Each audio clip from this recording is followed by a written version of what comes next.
Oh, today is a special day, folks. In a rare video that's not about homeownership or DIY, repairs, renovations, or maintenance projects, I had the chance to finally test drive the Tesla Cybertruck. I have been wanting one of these for 5 whole years now, purchasing my spot in line back in 2021. Since then, though, I decided to cancel my reservation because I decided not to go through with the purchase for 2 reasons. And no, one of those reasons is not because it looks like a refrigerator. The first reason, y'all can probably guess it, because I was busy buying homes. And the second reason, because I decided to wait for Tesla to iron out the kinks from the initial releases. In case you don't know, the Cybertruck has had tire issues, and a few recalls, most which were resolved with an over-the-air software update. But don't get me wrong, I still want one of these, badly. I'm going to split today's video into 3 sections. The first section is an overview of the truck's exterior, followed up with a more detailed overview of the interior and the entire truck setting options. And the last section is going to be a short drive of the truck driving me back to the dealership using full self-driving, also known as FSD, including showing how the truck can park itself into a parking spot. I'll now wrap things up by sharing after this experience whether or not I will get the Cybertruck. Before getting started, it's worth mentioning that I have owned, shocker, a Tesla before. Sure, it was a 2014 Tesla Model S, so a lot has changed since then. I also currently drive an EV truck, a Ford F150 Lightning, which I've now been driving since it first came out in 2022. Just a heads up, since throughout this video you'll be hearing me highlight things that I prefer on the F150 Lightning and things that I prefer on the Cybertruck. Alright, let's go ahead and get started. We'll start with the front, or also known as the frunk. My F150 Lightning has a button that lifts its frunk up, but for the life of me, I couldn't find it on the Cybertruck. But I'll resolve this mystery of the missing button later in the video. So what I decided to do in the meantime is to go inside and open it from there.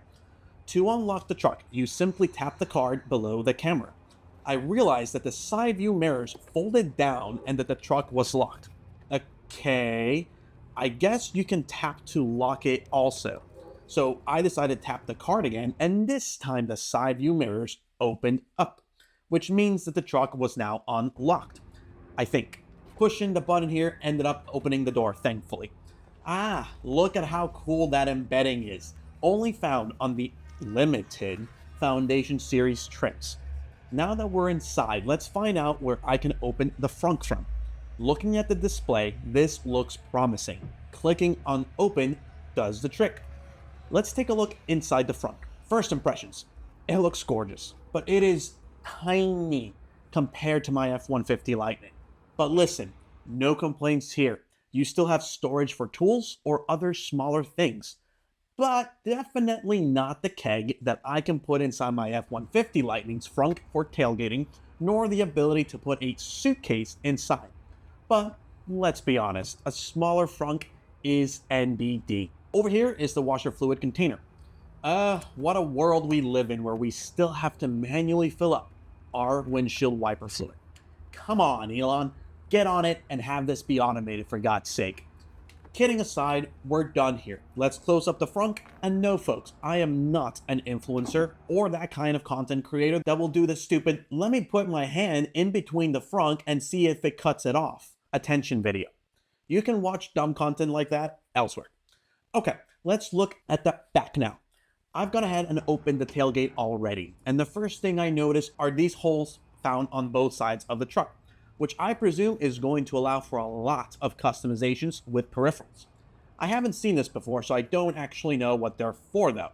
If you know, drop me a comment in the discussion section below. Also found in the bed of the truck are these 4 tie-down hooks. Unlike my F150 Lightning, these can actually be closed to avoid them getting in the way when not in use. A minor thing, but a nice benefit. Next up, check this really nice perk. The Cybertruck has more space in this hidden compartment. My F150 Lightning doesn't have this, and as someone that has a ton of tools to do all my DIY do-it-yourself projects, at my various properties, this extra compartment will come very handy. Okay, let's go ahead and close the tailgate. Pressing the button that opened it doesn't seem to close it. So guess we have to manually close it. Oh well, not the end of the world. On to operating the built-in tonneau cover. I love this feature. One of the most annoying things about my F-150 Lightning is the effort it takes to remove and put back the hard tonneau cover. The Cybertruck solves all of this with 2 buttons. Pressing the button at the bottom starts closing the cover. A single press closes it all the way. But if we try holding it down and then letting it go, does it stop in place? No. The only way to stop it in place while it's closing appears to me to press the up button. But weird, if I hold down the top button, the cover starts opening, and when I release the button, it stops in place. It's a little confusing from a user experience that you can't hold down the button to close it and stop it in place on release, but you can hold the open button to open it and stop it in place on release. Hopefully, Tesla can fix this with an over-the-air software update to have a consistent user experience with these buttons. Enough playing with the exterior, let's head inside and see what goodies we got. First thing I try to do is click on the screen where it says close the door, but nothing is happening. Oh well, I guess we have to close the door the good old-fashioned way. Bummer too though, because other Tesla models can close the door by itself, such as the Model X. Looking back at the screen, it now shows fasten seatbelt. Okay, now I'm starting to realize that this is basically telling me what to do and not something that you can interact with. Also lame. Let's take time to go through the entire display options. On the left side of this view, you see all of these tabs. And on the right side, you see the setting options for the selected tab from the left. And then at the bottom, we have some shortcut icons. Starting on the far left, we've got the truck icon, which shows us the visualization of the truck as shown on the left side. Next, we have the temperature setting. Clicking on this displays the options to turn on the heat or AC ventilation on the front. Next, the windshield wiper icon. I have to click on this to turn on this insane world's largest vehicle windshield wiper. We see a total of 4 speed settings, the auto sensing mode, and an icon to engage the wiper fluid. Let's start with the highest setting. Oh my God, this is ridiculous. It's insane. I almost felt like it's capable of moving the truck left and right with all the power that this wiper has. Okay, let's move it down to the lowest setting. At some point, it'll move. Let's get some washer fluid going. I'm holding down the option, but nothing is coming up. It's probably empty since this is a test drive. But I would expect the truck to notify me that there isn't any or that the windshield wiper fluid is low. I don't seem to see that on here. Elon, make this better. Whatever. Okay, let's set it to auto for now. Whoa, look at this that came up on the screen. It appears that I can use the sliding wheel on the left side of the steering wheel to control various functionality. And somehow, we can change what functionality that left scrolling wheel can control. Let me try to bring that back up. It's a little confusing. I actually didn't know how I made it happen to begin with. So I press a setting, and then what I have to do is move the slider to the left, lets me change what I want to control using this slider. And you can see here, we've got a lot of options. And now I'm just scrolling up and down on the slider here. And I get to decide what I want to control. I'm just going to set it to nothing for now by pressing down on the scrolling wheel. While we talk about it, let's take a look at what buttons we have on the steering wheel. In my personal opinion, I have always loved Tesla's minimalistic user experience. Many other brands like Mercedes or BMW have way too many buttons for my liking. It's overwhelming. The F-150 Lightning strikes a very good balance between minimalism while still having buttons, but some people might prefer more buttons. To each their own. Here we see the blinker buttons. I actually immediately enjoy this and wouldn't mind never using a turn, arm, thingy, whatever it's actually called. Here is the left sliding wheel I was talking about earlier. Then there's the high beam lights button. This button brings up the navigation app. Below it is the cruise control button. Then there is another sliding wheel button. Then the windshield wiper button. And lastly, the voice assistant button. Let's come back over to the truck settings. I want to show y'all something that I am crazy in love with. It's in the lighting section. You have an option called accent lighting. Let's change the colors here. We are presented with an entire RGB circle to customize your preferred color. And look how slick this is. Oh my God, and this is daylight, folks. I can't imagine how sweet it would look like at night. Like, just imagine this screen at night. It's so cool. By the way, this also lights up the back. Here we have a brownish color. Changing it to this pink look. Looks fly as f. Red for a more assertive or romantic vibe. Blue gives a very relaxing feeling. Purple also would look amazing at night. I'm going to leave it on green just because that's my preferred favorite. The renowned Tesla glass roof. Just massive. Although I prefer the other Tesla models' complete panoramic glass roof. The Cybertruck has this large, ugly separator that's frankly off-putting. Let's continue seeing what other things we can configure. Here we have the dome lights to turn on the interior lights above me. Let's click on the AC and heater icon. From this view, we can turn on the biohazard weapons defense mode. Sounds crazy, right? Once on, you can definitely hear the difference in the truck working harder by using Tesla's HEPA filter and air pressurizing system to protect you from outside harmful pollutants and pathogens. You know, in case of that apocalypse Elon is always talking about. The other mode is called dog mode, which turns the truck effectively off but keeps the air conditioning on to protect your pets while you go run errands. Then there is camp mode, which basically keeps the truck using minimal energy while maintaining a desired temperature when you're camping inside of the truck. Below these options, we can change between the front or rear settings. And then below that, in the center, we have the ability to change how strong the air comes out. Low, medium, or high. At the very bottom, we also have the ability to turn on the steering wheel heat setting. I love this. There are 3 different intensity levels for this. My F150 Lightning only has 1 setting, so this is a nice addition. We also have the option to turn on the heated or ventilation seats in the front, and the ability to turn on the windshield wiper, which we have already showed in action. At the bottom, this center icon will allow us to configure the settings for the back, such as which seats should be heated, the volume to the music, and what is being displayed on the monitor in the back. And of course, you've always got the Tesla games, if that's what you're into. The last view is the ability to manage Bluetooth devices, set the back monitor's screen brightness, and turn on clean mode, which will allow you to wipe down the screen without actually interacting with the screen. Over here, we have the navigation icon. I won't click on this just yet. And then the green icon on the right will show the energy consumption on your current trip and your previous trips. This next icon will show all the icons available, and this can be customized to your liking. Pretty sweet.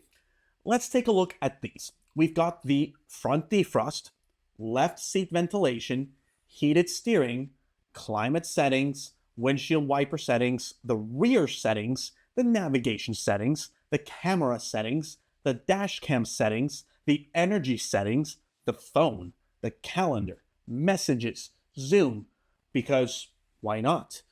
Theater for watching movies or shows, arcade mode for games, the toy box, which I don't know what that is. You can browse the internet. You've got the manual because, you know, we might want to read the manual. I don't know. You've got Spotify, Bluetooth, radio. Live One is a service provided by Slacker, which is similar to Apple's Music or Spotify. You've got the karaoke app for fun and giggles. You've got Apple Music, Apple Podcast, Audible, Amazon Music, YouTube Music, and some of these other options. Holy cow, that's a lot of icons. There is just, as you can see, a ton here. So it's pretty cool that everything is accessible in this centralized view and that is fully customizable based on which things you actually care to interact with. Now let's take a look at the car settings by clicking on this truck icon on the lower left. This view is the Control tab. Let's start with the ride height. The Cybertruck has dynamic suspension settings, which is awesome in case you want to experience different types of driving behaviors. If you want to do entry mode, that's the lowest setting to be able to get in and out easily. The low setting is what the default setting is because that's the most efficient when it comes to driving, which would be used for things like sport and performance modes. Medium setting is probably what I would have my truck in just because I like to be a little higher off the ground. The high setting can only be used under 25 miles per hour, something that is used for, say, off-roading. If you exceed that speed, it's going to change the suspension to a lower setting. But you can see here, it's now dynamically changing it. Now this is going to take it a while, folks, but once it's finished, I'll show how it looks in comparison to my F150 Lightning from the outside. We can also control many other settings, such as the tonneau, the mirrors, child lock settings, locking the windows, the headlights, the screen brightness, and to open or close the glove box. All right, let's go to the Dynamics tab. Here we can set the drive mode, comfort for regular driving, sport mode, or the only mode I like to operate in, off-road mode, and a custom mode to customize your preferred driving style. In the current sport setting, you can see that the acceleration is set to standard, the ride and handling to be focused, and the ride height set to lower. Each drive mode will change these three settings. The slippery surface can be enabled when driving in, you guessed it, slippery conditions. Once enabled, you could also enable engaging rear lock differential, which is a must when off-roading in case you find yourself in a situation where some tires are slipping and you need to divert power to the other tires to get unstuck. Lastly, we have the regenerative braking for those that prefer single pedal driving, where the truck will brake by itself when your foot is not on the accelerator, providing drops of juice back into the battery. Let's check out towing and hauling next. Starting at the top, we have all the different trailer profiles. Say you have different things you tow. You can create a profile for each so that the truck learns how to project your new range and optimize your driving experience. Below this, there is an additional adaptive regenerative braking option, where the truck will apply intelligence to apply more regenerative braking based on what you are towing. This feature, by the way, is non-existent in my F150 Lightning. Then you've also got the trailer auxiliary power to make sure that you can power connected trailer accessories. I'm no expert in towing, but the next option is the ability to control the trailer braking using the right scroll wheel. Not sure what that is, so if you've had experience operating this with your Cybertruck, let me know in the comments below. Next, we have the ability to toggle the trailer alarm on or off. And lastly, there is the trailer light test to easily be able to validate that the brake lights are working. All right, let's go to the charging tab. This one is pretty straightforward. You can see how much battery range remains, the ability to open the charge port, influence how much current the current charger is allowed to provide to the truck, and the ability to configure scheduling a charge when connected to a charger to a time that has a lower kilowatt hour charge cost. All right, let's go ahead and click on outlets. So like my F150 Lightning, we have outlets in the frunk, the cabin, and the bed. From here, you have the option to turn them on or off, with settings to turn on the cabin outlets when entering the truck, or keeping all outlets on for 12 hours, or to enable the cyber tent mode. This mode allows for optimal comfort for sleeping in that cyber tent. I can't experiment with this because the cyber tent costs a small sum of $3,000, and it's a little extra. Next, we go to the autopilot tab. There are two modes available. The traffic-aware cruise control is what many cars have today and have had for some time. Even my 2014 Tesla Model S had this, and it was amazing. Basically, nothing but lane keeping and dynamic cruise control to keep a safe distance when behind another car. My F150 Lightning has their version of this called Blue Cruise, which in my 2 years of owning, I find very disappointing. Frankly, I feel pretty unsafe when it's enabled, and the overall experience is worse than that of my 2014 Tesla Model S that I had. But hey, I really love my Lightning. I just came to terms that the technology was not going to be as good as Tesla's. The other mode is Tesla's incredible FSD supervised mode, which I will show in action later in the video. This is where the truck can navigate in the majority of driving situations autonomously, but still has very much to be improved, so one should always be hyper vigilant when using it. Yes, Tesla has for years been very shady by calling it full self-driving. Yeah, blah, blah, blah, blah. We've heard it all, folks. Enough. Stop beating a dead horse with a stick. Yes, Tesla and Elon Musk have been very shady in this marketing scheme, but it's still an incredibly impressive piece of technology. For FSD, there are 3 profiles. The first one we've got is Daddy Chill mode, second is Standard mode, and the third is Hurry mode. I am always going to use the Hurry mode. The max speed offset is there in case you want to enforce the truck to abide by a certain maximum speed. This is a safety option, so I would definitely keep it around 40%. The other options are speed limit warning, which tells you if FSD is going faster than the allowed speed limit. I would turn this off right away because I know I want to go above the speed limit, period. And I would never enable the chime setting. But again, up to your preference. Let's go over to the Locks tab next. You can have multiple profiles to authenticate with the truck, either using cards or using your cell phone. Each profile can save the truck's configuration like the side mirrors, seat settings, and so on. Always a great feature whenever you have more than one person as a driver. Then we've got the ability to enable child locks for both the left or right side of the truck. The next feature is the one where you can toggle on or off the ability for the truck to lock the doors when walking away from the truck. I don't see any reason why one wouldn't like this cool feature. Tesla even thought about a subsetting to prevent the truck from locking if it detects it is at your home. This way, you can just get into the truck without doing anything. You simply get in. The driver door unlock mode will allow the truck to unlock the driver door and charge port whenever you simply walk up to it using your card or phone registered as a key. Something I would immediately enable. My F-150 Lightning has something similar, where it detects my key or my phone and simply unlocks the doors for me to just open the door. Aha!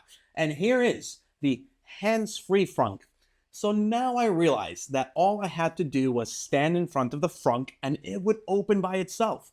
This is so much cooler than pressing a button, just one that I didn't know about. And it does feel a little weird that you just have to stand in front of it and wait for it to open.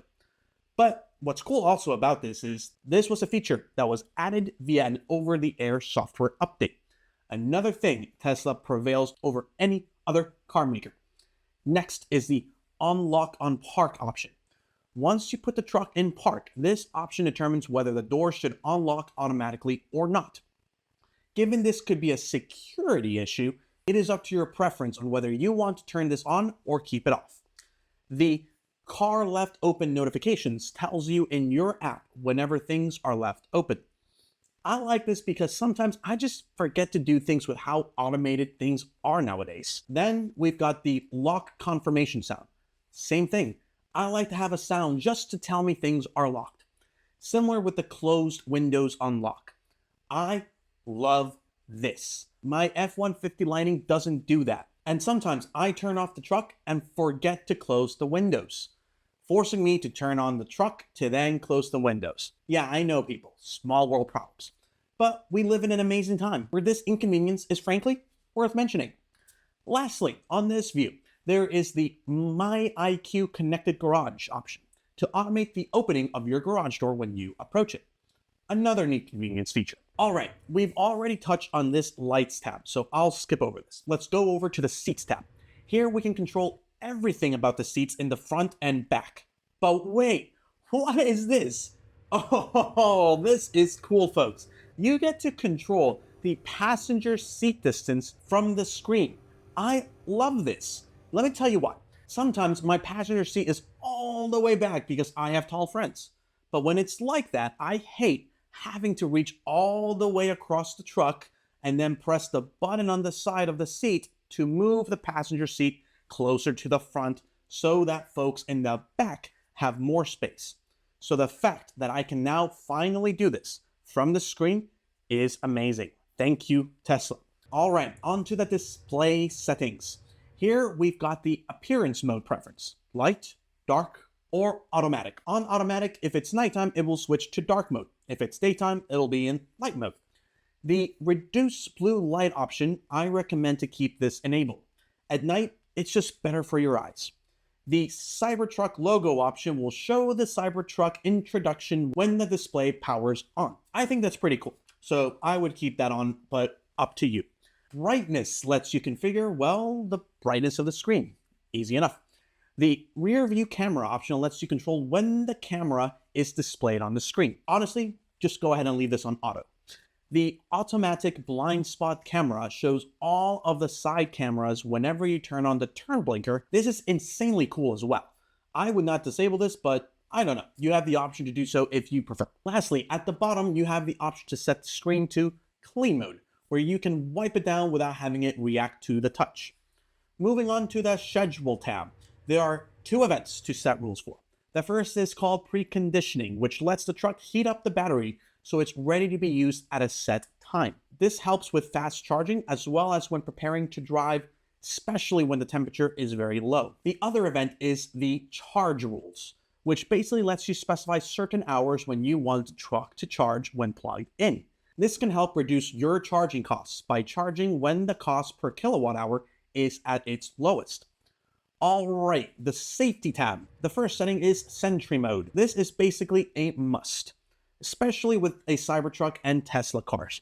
People just hate on these cars and in the past have targeted them and vandalized them. Sentry mode records everything around the car and is incredibly helpful in working with the authorities if anyone decides to vandalize your car. Other safety things: disabling Sentry sound so that people don't know that Sentry mode is enabled, and the view camera via mobile app option is something that is new to me. Very nice. The dash cam settings lets you determine when the camera gets turned on based on automatic situations, or when you honk, or manually. And then you can see here the option to delete the dash cam clips to save storage space, or format a USB if you want to store the clips on a separate storage device, which I would definitely recommend. Next up are the rear view camera settings. Just keep this automatic, honestly, but you have the option to manually turn it off or on from here. Same goes with the blind spot options. Frankly, go ahead and leave these on. Next, we have the settings that allow mobile access and valet mode. This is important, folks. Whenever you give this to a valet, you want to restrict all the settings and options down to the bare minimum. And that's what this option does. The option for pin to drive is another great feature. This is another layer of security that requires anyone to enter a pin to start the truck, even if they have a key. I work in the tech sector and can attest that the best security is a multi-layered security. The pin is something you know, in addition to the key or phone that you must possess to start the truck. Because of that reason, I really recommend turning this on. Same thing goes for the glove box pin, which can be a separate number as well. Don't really know what parental controls this has, but that's there. Speed limit mode lets you set up maximum speed the truck will allow. For me, no reason to turn this on. The cabin overheat protection mode, I strongly recommend turning on to prevent the cabin from overheating during intense heat. The automatic 911 call will detect when you've been in an accident and call 911 on your behalf. Worth keeping on. Here is the option to disable the security alarm. No real reason to disable this. Then there's the park assist chime. That's useful, I guess. I decided to disable these for my F150 Lightning as I know how to park my truck and I don't need chimes. There are already plenty of cameras all around the truck. The lower volume and reverse option helps reduce the volume of anything that is playing when in reverse, which I would disable because, again, I just know how to reverse. I don't need sounds nor chimes. Oh, a funny story about Joe mode. A long time ago, the Tesla sounds, like all the chimes and notifications and what have you, would be very loud. And a guy named Joe raised this annoyance and asked for the option to reduce the noise level for all truck notifications. Tesla listened and released via an over-the-air update the Joe mode. So we thank you, Joe, for helping make this option a reality. I always have Joe mode enabled. At the very bottom, there's a power off button. The service tab basically gives you the tire pressure information, the owner's manual, whether the camera visibility is good or bad. If you want to place the car in car wash mode, this is an important one to keep in mind. Do not enter a car wash without turning this on. It also lets you adjust the headlights, towing, notifications, removing saved locations, camera preview, and the driver's seat's steering and mirror calibration options.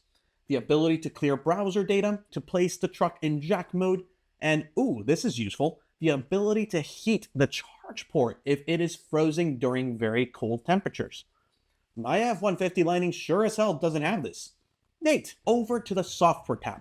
Here we find the total mileage, the VIN number, which full self-driving computer version you have, whether you have FSD enabled or premium connectivity enabled in the car, as well as one of the most important features in this truck, the ability to name your Cybertruck.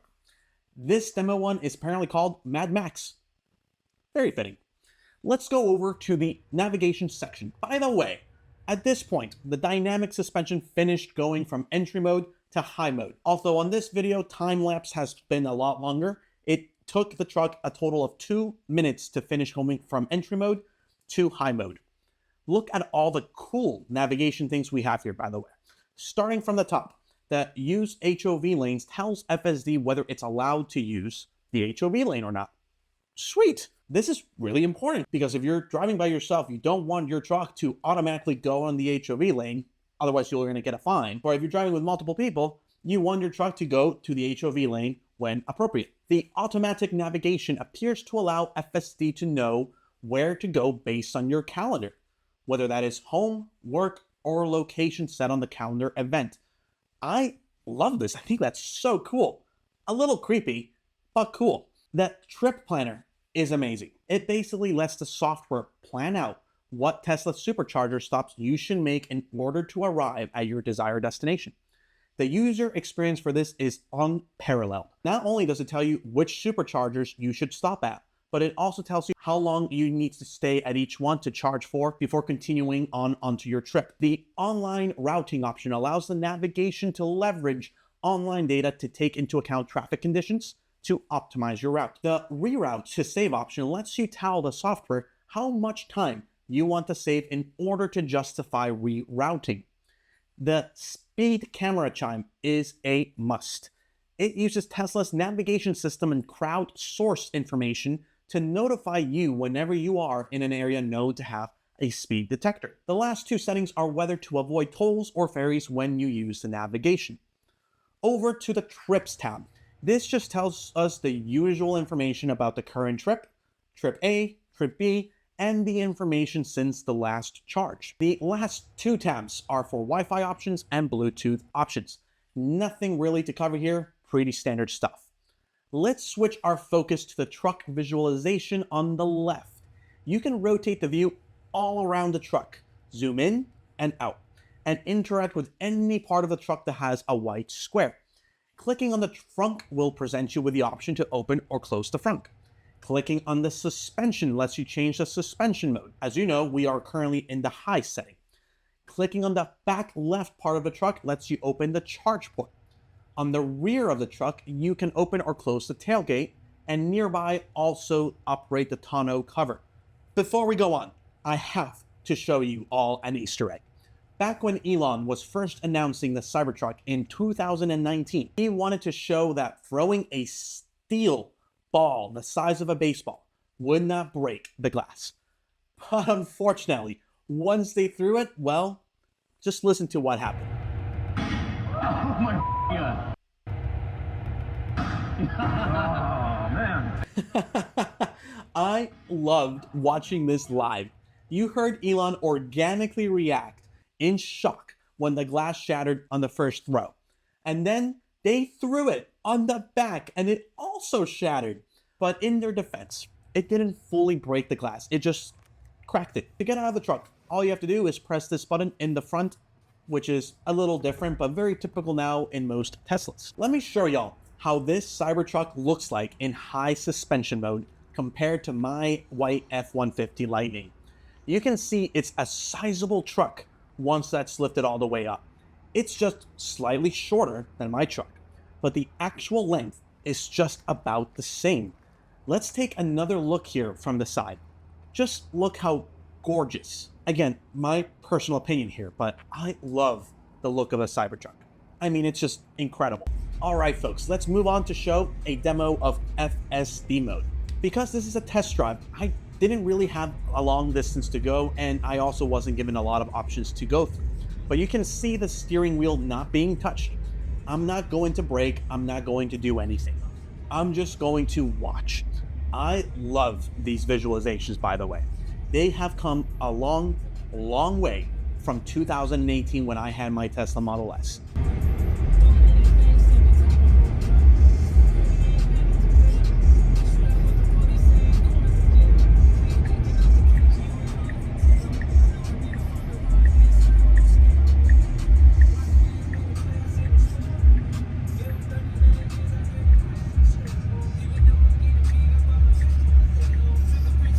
You saw how perfect it made that turn, like smooth, clean. Let me reiterate, folks, my F-150 Lightning Blue Cruise has nothing on this. Tesla FSD is on an entirely different level. Like, I don't even trust Blue Cruise on the highway because it is so jerky simply maintaining lanes. It's just, frankly, poor. My 2014 Tesla was better. But yes, folks, FSD is not fully autonomous. You need to be very alert because you will get overconfident on its capabilities, given how good it is. Don't make that mistake. We are now going to turn into the Tesla dealership. The truck makes that turn really well, and now I should be going straight. I don't know why the map has the truck taking a right though. If we look at it, it looks like it is stuck in a loop. The map shows that the truck can go left, but this is a one-way street. No! Before anyone calls me biased, this is an example of an unacceptable behavior from FSD.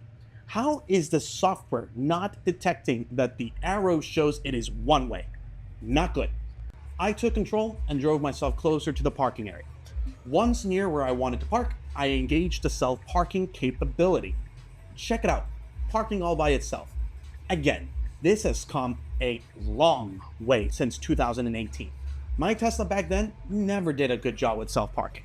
Now, I love the animation. Just take a look at where it's telling you that it wants to go, and the gray area tells you what direction it's going to go to next. So it's providing you with full transparency on what it's thinking and planning on doing. Now, this does a perfect job parking itself, not going to lie. This is a tight area. I got a little nervous as it was coming in, but I couldn't have done a better job myself, just definitely faster. So all in all, this is really impressive. The steer-by-wire capability, let me tell you right now, it took me a little bit of time to figure out, but once I did, it made the truck feel incredibly light. I felt like I was driving a sedan. The turning radius on this thing is insanely good. The minimalistic design, same thing. It's not for everyone, but I love it. The technology around self-driving is incredible. The charging infrastructure is incredible. The overall user experience with this technology is incredible. I want this thing so badly, but unfortunately, I still owe $50,000 on my F-150 Lightning. I don't mind losing money on it by selling it at a loss if it meant getting a Cybertruck. So if you're interested in buying my truck for $45,000, I am going to do that in a heartbeat.